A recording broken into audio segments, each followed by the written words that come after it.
বন্ধুরা, কেমন আছেন সবাই? আজকে নিয়ে চলে এসেছি ভেটকি মাছের একটি রেসিপি নিয়ে। তো দই ভেটকি বানাবো, যার জন্য মশলা সব রেডি করে নিয়েছি। আর এখানে তেল গরম করতে দিয়ে দিয়েছি। আর মাছটাই নুন হলুদ প্রথমে মাখিয়ে নেব, মাখিয়ে নিয়ে ফ্রাই করে নেব।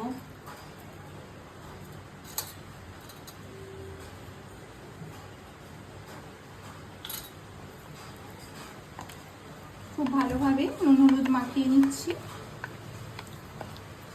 গরম হয়ে গিয়েছে, এখন একটা একটা করে ভেটকি মাছগুলো দিয়ে দেবো।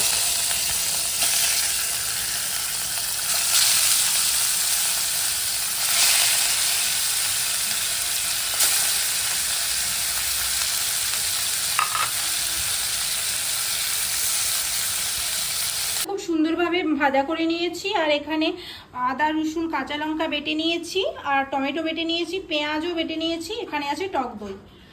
আবারও তেল দিয়ে তেলটা গরম করতে দিয়ে দিয়েছি। এখানে ফোড়নের জন্য দিয়ে দেব কালঞ্জি বা কালো জিরে, তেজপাতা আর শুকনো লঙ্কা। একটু নেড়ে চেড়ে নেব। এরপর দিয়ে দেব পেঁয়াজ বাটা। তো পেঁয়াজ বাটাটা দেওয়ার পর ভালোভাবে নেড়ে চেড়ে কষিয়ে নেব।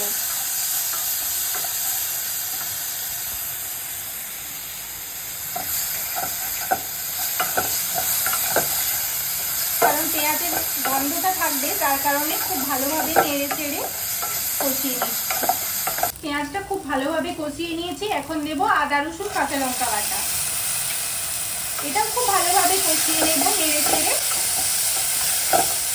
খুব ভালোভাবে কষিয়ে নিয়েছি আদা রসুন বাটা। এবার দিয়ে দেবো টমেটো বাটা। টমেটোটা ভালোভাবে একই প্রসেসে কষিয়ে নিচ্ছি। আর প্রথমেই দিয়ে দেবো একটু লবণ, কারণ টমেটো দেওয়ার পর লবণটা দিয়ে দিলে ভালোভাবে গলে যাবে টমেটোটা। মশলা কষিয়ে নিয়েছি। এখন দিয়ে দেবো পরিমাণ মতো ধনে গুঁড়ো, পরিমাণ মতো জিরে গুঁড়ো, পরিমাণ মতো হলুদ গুঁড়ো, আর ঘরে তৈরি করা লঙ্কার গুঁড়ো ঘরে কুটিয়ে নিয়েছি। সব মশলাই আমার বাড়িতে কোটানো, হলুদ গুঁড়োটা বাদে। তো আবারও মশলাগুলো খুব ভালোভাবে কষিয়ে নিচ্ছি। মশলাগুলো খুব ভালোভাবে কষিয়ে নিয়েছি। এখন দিয়ে দেব 4 স্পুনের মতো টক দই। টক দইটা প্রথমে ফেটিয়ে নিয়েছি খুব ভালোভাবে, 4 স্পুন দিয়ে দিলাম। আবারও ভালোভাবে কষিয়ে নিচ্ছি।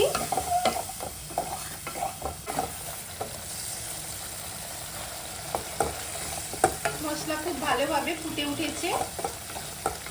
মশলা খুব ভালোভাবে কষিয়ে নিয়েছি, তেল ছেড়ে গেছে দেখুন। এবার এখন দিয়ে দেব এই কাপটার 1 কাপ পরিমাণ গরম জল।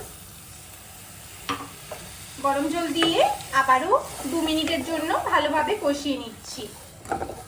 আবারও 1 কাপ পরিমাণ জল দিয়ে দিয়েছিলাম, দিয়ে কষিয়ে নিয়েছি। তেল উপরে উঠে আসছে। তো এখন মশলাটা রেডি হয়ে গিয়েছে। এখন মাছগুলো দিয়ে দেবো একটা একটা করে। মাছটা দেওয়ার পর খুব ভালোভাবে নেড়ে চেড়ে নেব এবং 3 মিনিটের জন্য আবারও রান্না করতে দেব। মিনিট পর ফিরে এলাম। 3 মিনিট ভালোভাবে রান্না করে নিয়েছি। এখন এটিকে ঢাকা দিয়ে আরও 2 মিনিট রান্না করে নেব, কারণ ঢাকা দিয়ে রান্না করলে খাবারের টেস্ট অনেক বেড়ে যায়। 2 মিনিট পর ঢাকনা খুলে দেখে নেব। দেখুন আমার প্রায় রান্না হয়ে গিয়েছে। তো এখন এটি সার্ভ করার জন্য রেডি হয়ে গিয়েছে। তো গ্যাসের ফ্লেমটা কম করে দিলাম। আর উপর থেকে দিয়ে দেব ধনেপাতা কুচি। ধনেপাতা কুচি দিয়ে আবারও একটু ভালোভাবে নাড়িয়ে চাড়িয়ে নেব। এই মাছটা খুব সাবধানে রান্না করতে হবে, কারণ ভেটকি মাছ তো খুব নরম হয়, আপনারা জানেনই। সেই জন্য হালকাভাবে নাড়াচাড়া করে নিলাম। আর গ্যাসের ফ্লেমটা, আপনারা তো অনেকে অনেকভাবে দই ভেটকি খেয়ে থাকেন বা পাতুরি খেয়ে থাকেন। এইভাবে একবার রান্না করে দেখবেন, কেমন লাগে আমাকে কমেন্টে জানাবেন। আর রেসিপিটি যদি আপনাদের ভালো লেগে থাকে তাহলে লাইক, সাবস্ক্রাইব অ্যান্ড শেয়ার করে দেবেন। Thank you.